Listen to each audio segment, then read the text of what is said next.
A short horror story. Storm. Melton Place was about 50 miles from the nearest city. It was a small village that had many small shops and a post office, but not much else. It was a friendly community with little to no crime. Everyone knew everyone, and in some ways this was a good thing.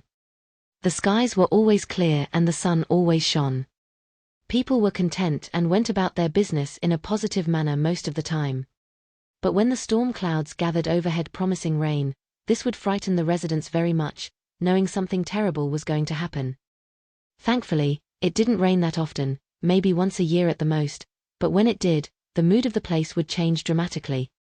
People locked themselves away during this period, hoping their lives would be spared.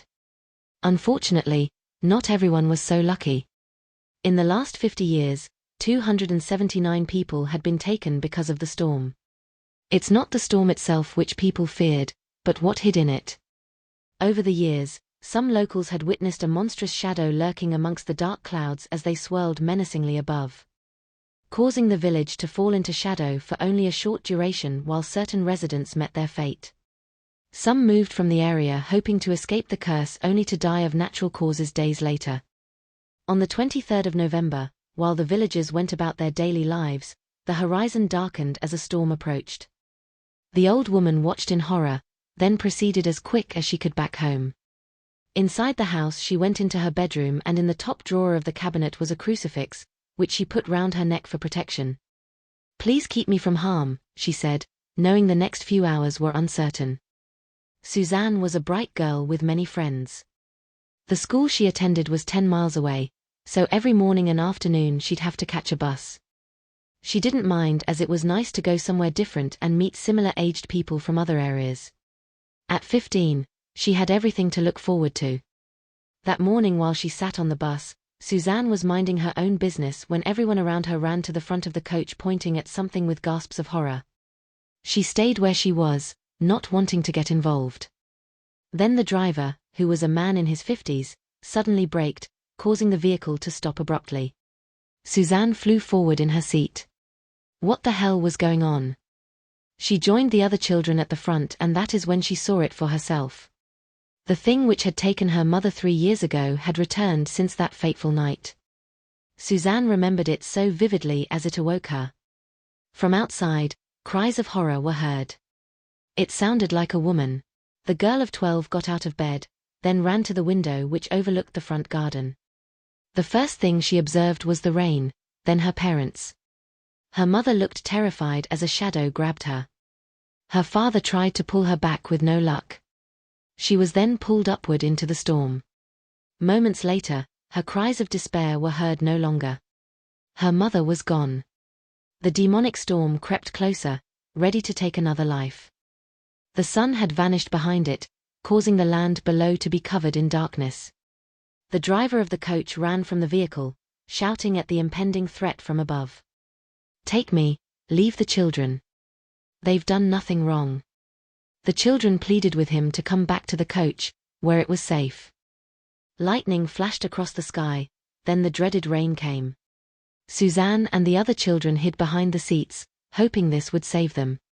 From behind one seat near the back, an awful scream filled the air. One of the children had been chosen. With their hands over their ears to drown out the shrieks that this child made, they all prayed to God to keep them safe. After a few seconds, only silence apart from the slight tapping of rain on the windows. Suzanne removed her hands from her ears and stood up. She proceeded to where the crying child had been, and there was only an empty seat with deep rips in it. She began to cry, realizing it was her seat. The rain continued for hours, and the driver, heartbroken at what had happened, returned to the bus and sat in his chair quietly. By mid-afternoon, the clouds lessened and eventually the storm diminished into nothing.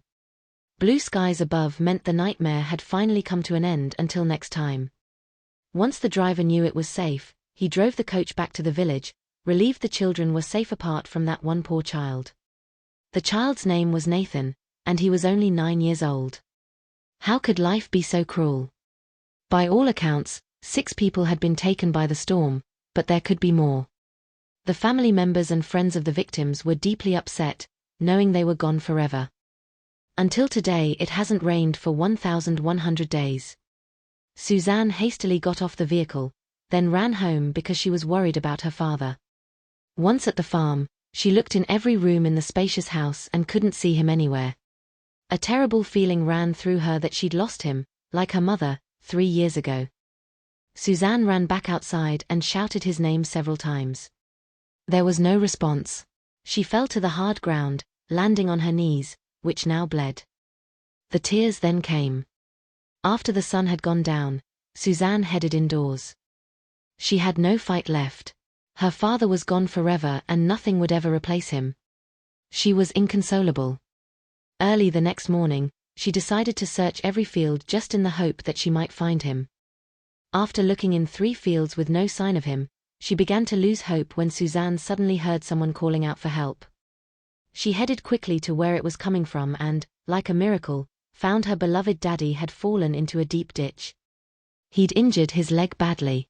Once she'd got help from some of the villagers, they pulled him out and within 2 hours he was safely home. Suzanne sat by his bedside, relieved to have him back.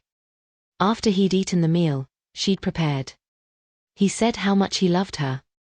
Some seconds later, her father was asleep. Suzanne decided to head outside and go for a walk.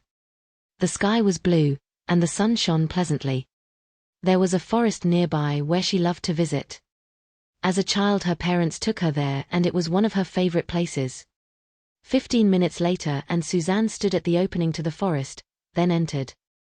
Another 10 minutes and she was in a small clearing where there was a bench close by.